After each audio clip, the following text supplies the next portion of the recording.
所有是卡亚厨和不是卡亚厨的小伙伴们向我看齐。3.8下半新增的卡亚邀约任务简直太好玩了，剧情流畅，内容丰富，而且还穿插各种搞笑故事，强烈建议大家都去体验一下。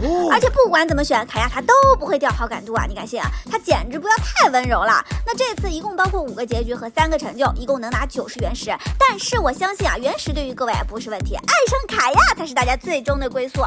在这里简短给大家总结一下5个故事啊。第一个故事就是和卡亚相见之后，俩人遇到了露天演出，结果主角因故没来，所以卡亚顶替了主角上台表演。在这里呢有个小彩蛋啊，2年前各位旅行者们第一次到蒙德见到卡亚的时候啊，他说了一句什么话，你们还记得吗？你是我们的客人，还是新的风暴呢？在这里很明显他把主角比作风暴，而在第一个故事里卡亚内心 OS 却是离风暴中心越近就越让人心跳加速。这说明什么？这说明他对爷心跳加速四舍五入太喜欢主角，他在心底向我们表白啊，朋友们。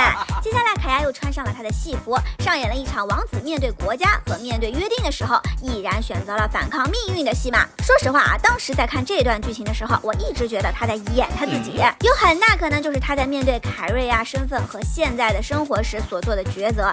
接下来第2个故事就是我们陪卡亚来到了璃月，遇上了熟人吴船长。这里最搞笑的就是吴船长和卡亚的相遇故事。吴船长呢和他老婆被盗宝团劫到了啊，完了他还被盗宝团扒光了衣服丢进了水里。后来是卡亚听见了呼救声前来解救，还把吴船长的老婆送到了晨曦酒庄。结果吴船长为了追老婆，光着身子就往晨曦酒庄跑呀，搞得迪鲁克还以为酒庄附近出现了变态呢，提着大剑就出门抓变态呀，你敢信？而卡亚这个时候呢，居然站在旁边看戏，还说很少见到迪鲁克有那么生气的时候。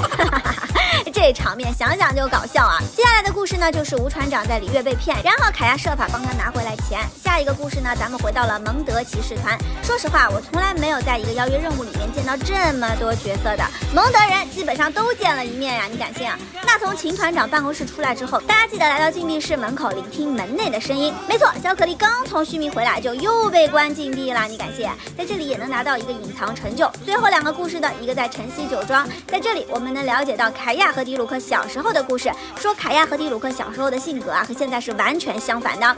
就比如迪鲁克带卡亚去酒窖偷酒喝，他爸发现了以后啊就惩罚迪鲁克去刷酒桶，结果卡亚还悄悄帮迪鲁克刷了好多酒桶。看看卡亚果然从小就是个小天使啊。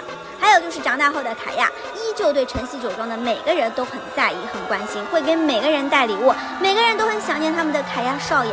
那最后一个故事讲的是卡亚带主角去听唱诗班，结果搞来搞去，最后是温迪提议创作一首新的教会歌曲。